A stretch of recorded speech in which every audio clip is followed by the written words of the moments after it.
His is one of the great American sagas. Some say the greatest. It started humbly on the night of February 11th, 1847, in a small red brick house in Milan, Ohio, the home of the man who ran the town shingle factory. On that February night, he sat in the parlor of his home. In the bedroom, his wife lay awaiting the birth of her 7th child. Death had claimed earlier children, so that the father's prayers filled the anxious hours until the father inscribed the name of a healthy, husky boy in the family Bible. Humble beginnings, but not poor. The Edison children were reared on good food and the good book. They were all good, hard, common-sense kids, said the neighbors, except for young Tom. They called him the curious boy, meaning he had too much curiosity about things. When he was 5, they found him sitting on some duck eggs to see if he could hatch them. It was possibly his first experiment. It was not successful. When the family moved to Port Huron, Michigan, the curious boy started school. He exasperated his teacher. The boy is backward, the teacher complained. All he does is ask questions. Nonsense, said the boy's mother. I'll teach you myself. And she did. Her method was reading, writing, and arithmetic. And then she simply encouraged him to read, read, read. The more he read, the more his curiosity grew. By the time he was 12, he wanted to know what the whole wide world was about. So he decided to go into business. 1859, the great railroads were beginning to crisscross America. Any 12-year-old boy would naturally go down to the railroad station to seek his fortune. Tom Edison talked the Grand Trunk Railway into giving him the job of selling candy and newspapers on the daily run from Port Huron to Detroit. He also talked the conductor into giving him a corner of the baggage car. In this corner, he set up a chemical laboratory.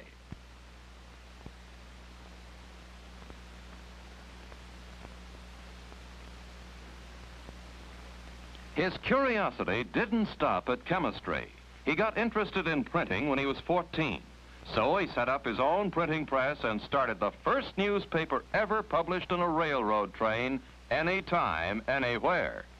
The Weekly Herald, published by A for Al, as he was called, Edison, was only a single sheet affair, but he crammed it with general information and gossip.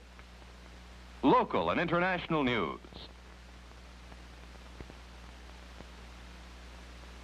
Business facts and figures.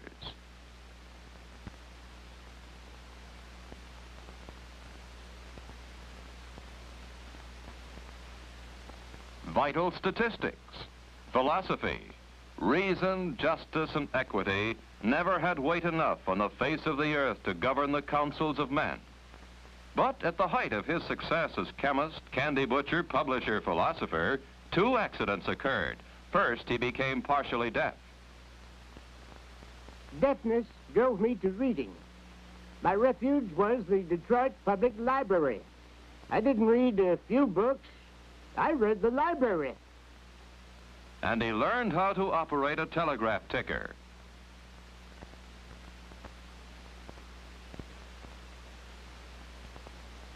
The second accident occurred when one day his chemical jars broke open and set fire to the baggage car. The conductor put him off the train together with all his chemicals and his curiosity.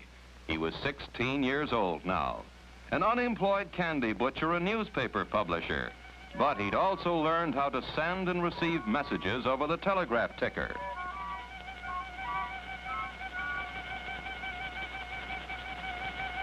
In 1864, he became a wandering telegraph operator, the fastest operator that ever came down the pike, also the most restless. Couldn't stay in one place for long. For 4 years, he ticked his way across the country, a kind of long-haired hobo, always tinkering with wires and things, but gathering no moss, making no money. No matter what I may do, I reap nothing but trouble and the blues. It is all I can do to keep the wolf from the door. But he was working harder than he was worrying, and he invented the universal stock ticker, his first major invention. Western Union paid him $40,000 for it. He took the money and invested in a dream. All during the hobo years, he had dreamed of building a laboratory. And finally, in 1876, he settled in the little town of Menlo Park, New Jersey. To his home there, he took his young bride, Mary Stillwell Edison. Close by the house, the main laboratory building was connected to the outside world by telegraph wires.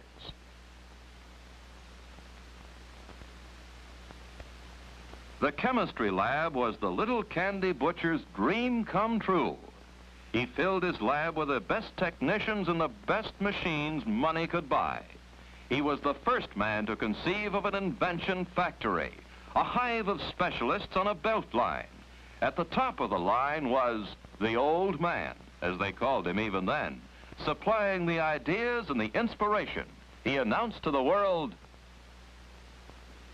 I produce a minor invention every month and a major one every 6 months.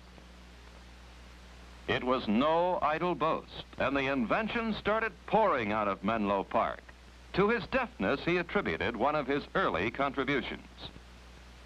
When Bell first worked out his telephone idea, I tried it, and the sound which came through the instrument was so weak I couldn't hear it. I started to develop it and kept on until the sounds were audible to me. My improvement, the carbon transmitter, made the telephone possible. The repeating telegraph was a machine which automatically took down telegraph messages for relay at high speed. It consisted of a piece of thick paper which spun around a blunt needle, which made dot and dash indentations on the paper. One day, Edison was tinkering with the machine. The paper disc started spinning too rapidly, and through his deafness, he heard a strange sound. If I could record the action of the point and then send the point over the same surface again, I saw no reason why the thing... Crucy, his chief machinist, made the model for a total cost of $18.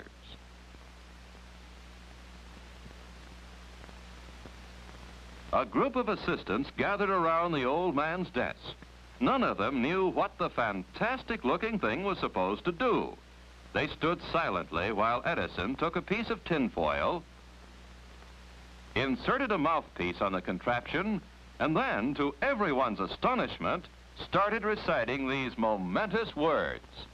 Mary had a little lamb, its fleece was white as snow, and everywhere that Mary went, the lamb was sure to go. I made a bet of 15 cigars that the machine would talk back to me.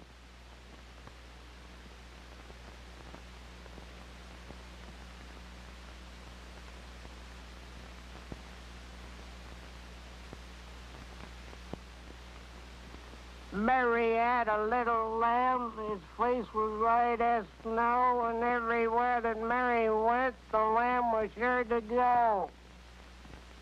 He won the bet. What should he call it? Telephone? Telegraph?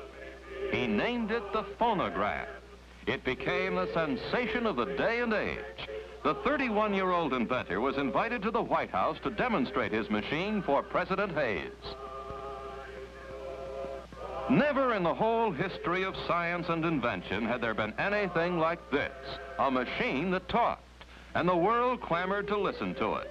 In restaurants and saloons and penny arcades, the first jukeboxes were installed.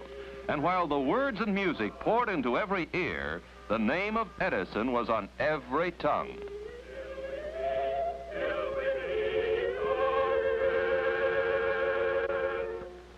A philosopher of the time said it was the era of the nickel in the slot machine.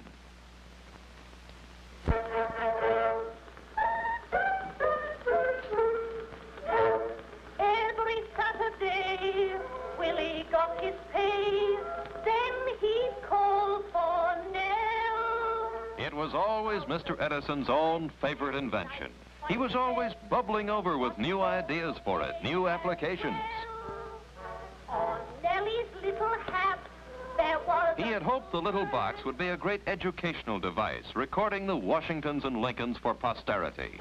But what the public wanted from it was entertainment. And the great names of the entertainment world hastened to oblige. Rachmaninoff, Metzenauer,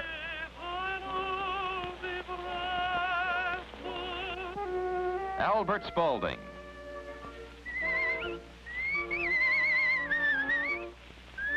and even Sybil Sanderson Fagan, the whistling artist.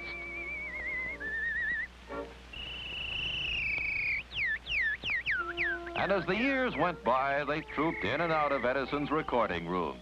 The opera singers and the banjo players and the bird imitators and the tellers of jokes. And the records poured forth, hundreds of them, thousands, hundreds of thousands. From the needle that scratched the tinfoil, $1 million industry was born.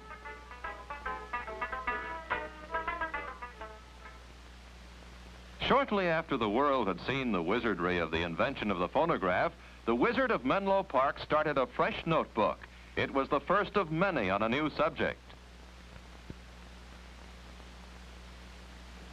The object of this invention is to devise an electric lamp, which shall admit of being worked in great numbers on one electrical circuit.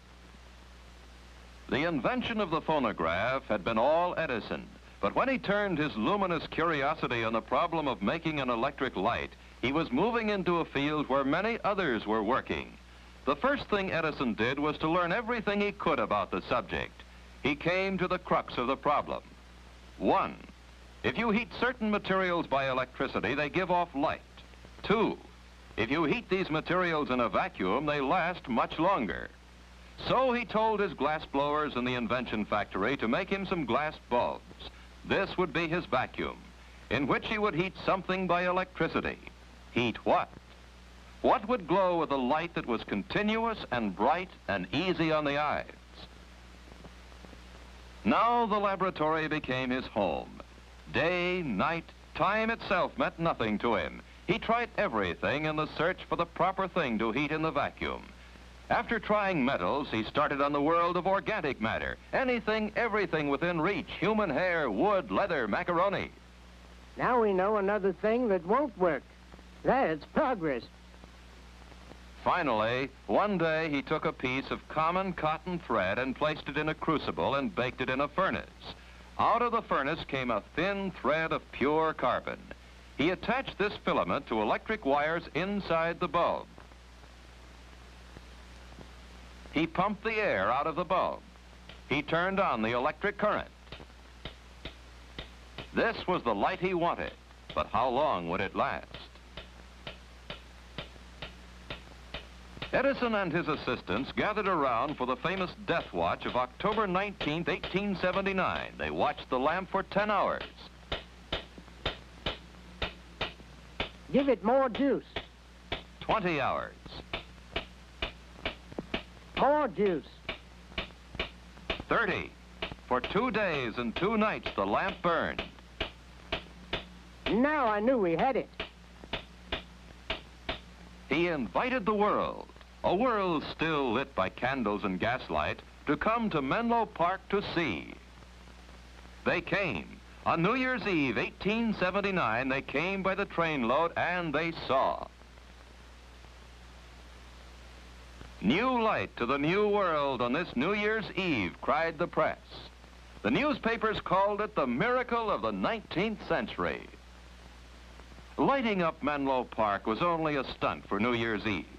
The real test came when Edison announced that he would illuminate 1 square mile of the heart of New York City with a newfangled electric light.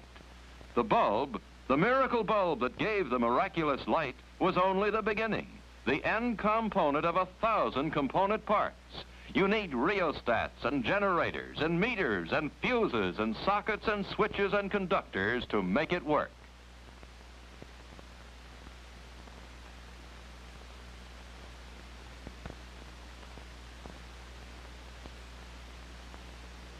The incandescent light was not one, but 360 different inventions all welded together. To lay his lines and cables, he had to dig down into the bowels of the city. Edison himself supervised every move day and night. In later years, he was to say, "This was the greatest adventure of my life." To make light, you need power. He took a building on Pearl Street in Lower Manhattan and turned it into the first power plant for electric light in the United States. It started with coal furnaces in the basement. The coal made steam.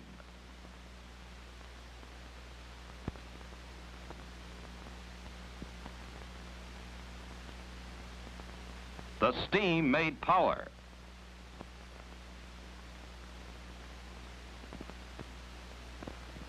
The power turned the generators.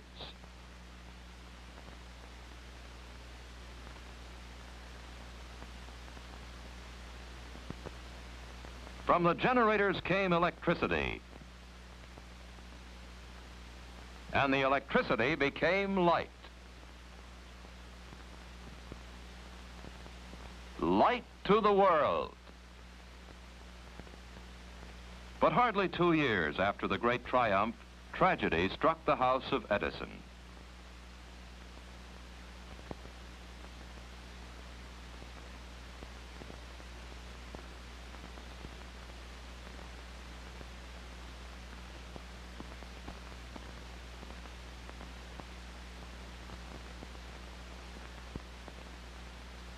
He tried to lose himself in work, but to the great giver of light, Menlo Park was full of shadows now. He had to move away from the place where he had lived for 8 happy years. 2 years after Mary Edison died, he found a haven in West Orange, New Jersey, in the lordly house called Glenmount. In the year 1886, he was 39 years old when he married Nina Miller, herself the daughter of an inventor.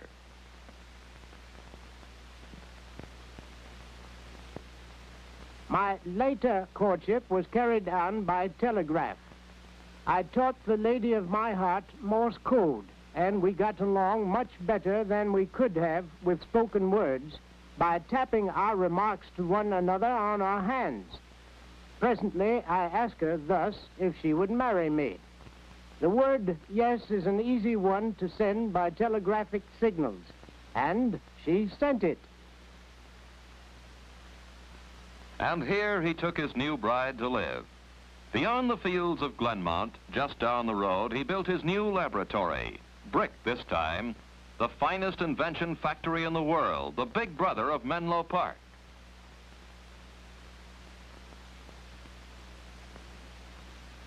The nerve center of the compound was the old man's roll-top desk in an office that was 2 stories high, crammed with 10,000 scientific volumes. It was his combination office, laboratory, studio, library, and bedroom. On a small cot, he took his famous cat naps.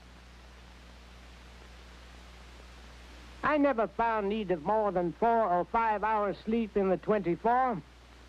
People talk of loss of sleep as a calamity. They better call it loss of time, vitality, opportunity. No matter how hard he worked, he could always find time for his children. When they were away, he wrote them playful letters to be read in a mirror.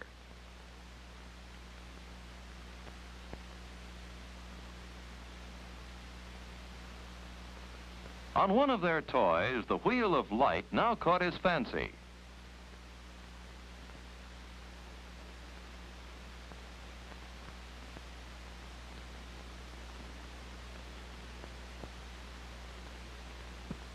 It occurred to me that it was possible to devise an instrument that should do for the eye what the phonograph did for the ear.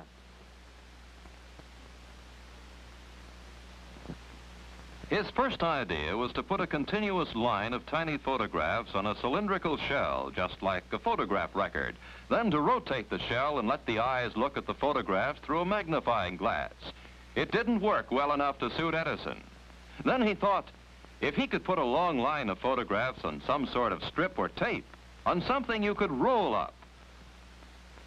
One day he saw an advertisement for a new kind of camera designed by a man named George Eastman. It took pictures on celluloid. Without George Eastman, I don't know what the result would have been in the history of the motion picture. He tried to develop a narrow strip of sensitized film that would operate on a roll.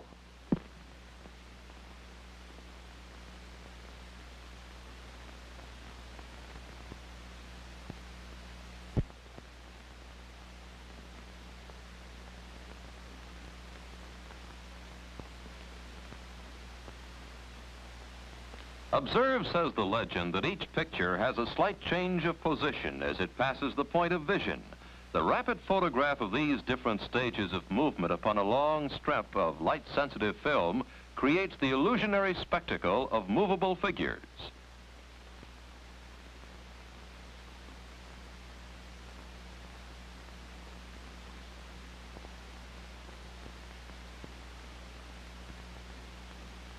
In order to see the figures move, you look through the magnifying glass of a peephole machine. Our studio was almost as amazing as the pictures we made in it. It was such an ungainly-looking structure when it was done, and the boys had so much sport with it that we called it the Black Maria. In order to make certain of as long a working day as possible, we swung the whole building on pivots, like an old-fashioned river bridge, so it could be turned to follow the course of the sun. It was a ghastly proposition for a stranger daring enough to brave its mysteries. But we managed to make pictures there, and after all, that was the real test. They made pictures there. Fred Ott Sneeze, the first copyrighted film. May Irwin and John Rice, the first movie kiss. The Story of an American Fireman, the first story film.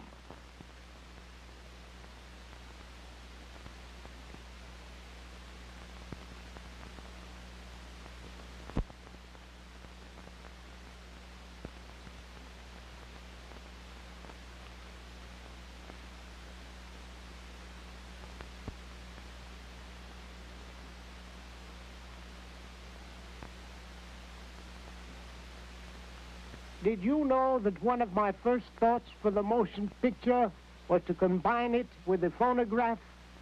My plan was to synchronize the camera and phonograph so as to record sounds when the pictures were made and reproduce the two in harmony. Talking pictures.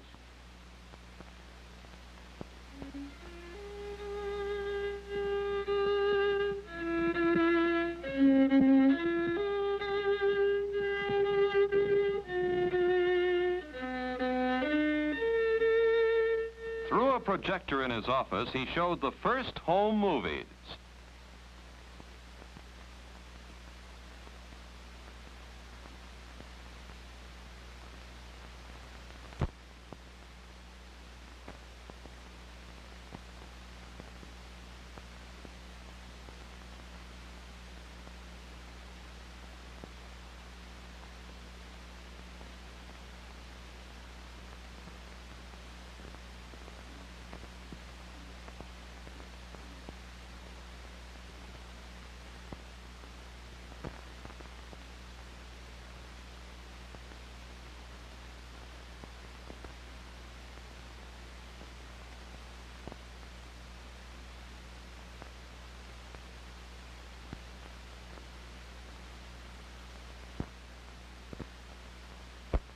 The camera followed on one of his camping trips with his good friends Henry Ford, Harvey Firestone, and the naturalist John Burroughs.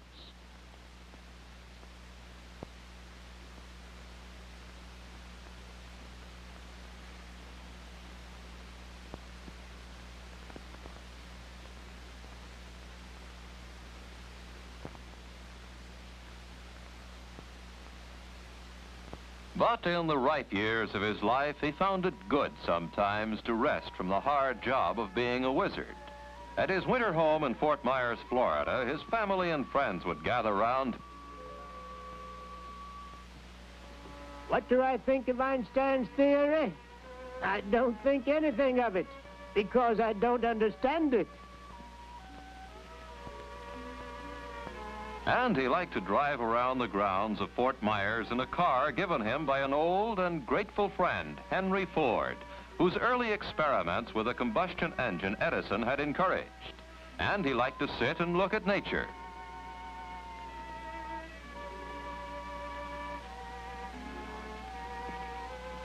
Good day for an angel's picnic. They could lunch on the smell of flowers and new-mown hay, drink the moisture of the air, and dance to the hum of the bees.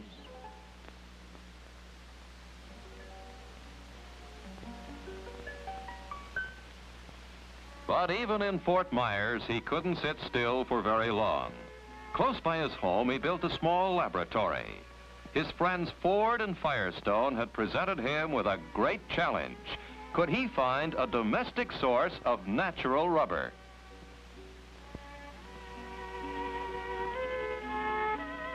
The best source, he reasoned, would be something that grows in great abundance. What was more abundant than the flowers of the field around him?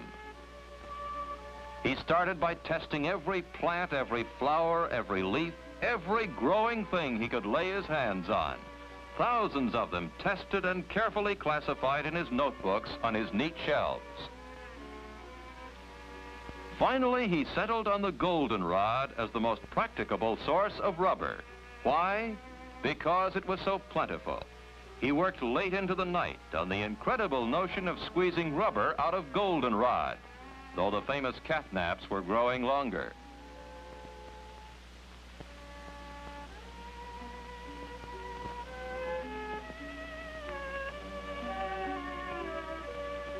He didn't give up until, out of the lowly goldenrod, he actually produced his last legacy to humanity. His desk at the West Orange Laboratory is, as he left it, crammed full of innumerable projects, improvements on the old inventions, plans for many, many new inventions, telephone, telegraph, dynamo. He had taken out the incredible number of 1,097 patents in his 84 years of life, and still he could envision with youthful fervor. When I look around at the resources of the electrical field today, I feel I would be glad to begin again my work as an electrician and inventor. And we veterans can only urge upon our successors, the younger followers of Franklin and of Kelvin, to realize the measure of their opportunities and to rise to the height of their responsibilities in this day of electricity.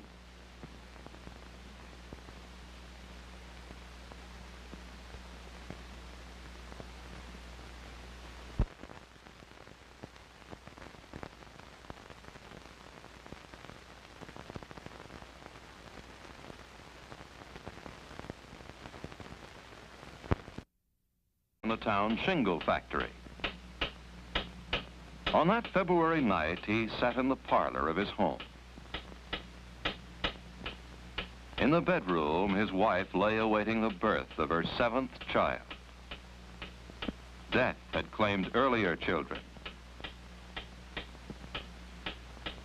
so that the father's prayers filled the anxious hours until the father inscribed the name of a healthy, husky boy in the family Bible. Humble beginnings, but not poor. The Edison children were reared on good food and the good book. They were all good, hard, common-sense kids, said the neighbors, except for young Tom. They called him the curious boy, meaning he had too much curiosity about things. When he was 5, they found him sitting on some duck eggs to see if he could hatch them. It was possibly his first experiment. It was not successful. When the family moved to Port Huron, Michigan, the curious boy started school. He exasperated his teacher. The boy is backward, the teacher complained. All he does is ask questions. "Nonsense," said the boy's mother. "I'll teach you myself." And she did. Her method was reading, writing, and arithmetic. And then she simply encouraged him to read, read, read. The more he read, the more his curiosity grew. By the time he was 12, he wanted to know what the whole wide world was about. So he decided to go into business. 1859, the great railroads were beginning to crisscross America. Any 12-year-old boy would naturally go down to the railroad station to seek his fortune. Tom Edison...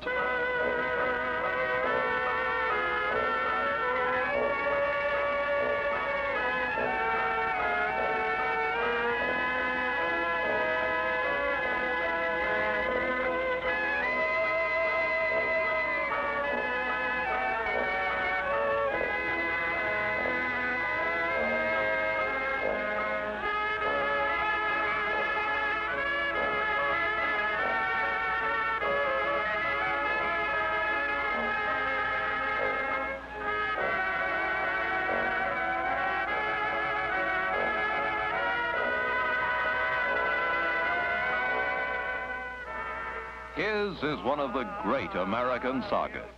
Some say the greatest. It started humbly on the night of February 11th, 1847, in a small red brick house in Milan, Ohio, the home of the man who ran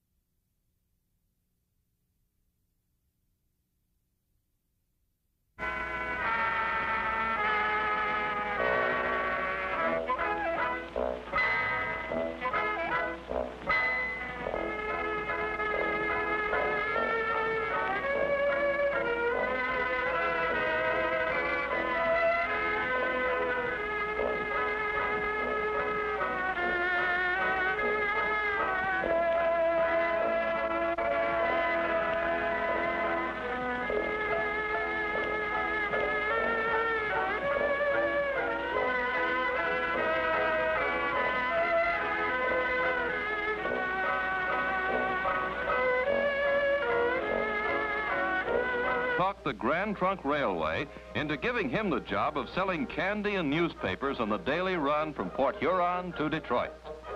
He also talked the conductor into giving him a corner of the baggage car. In this corner, he set up a chemical laboratory.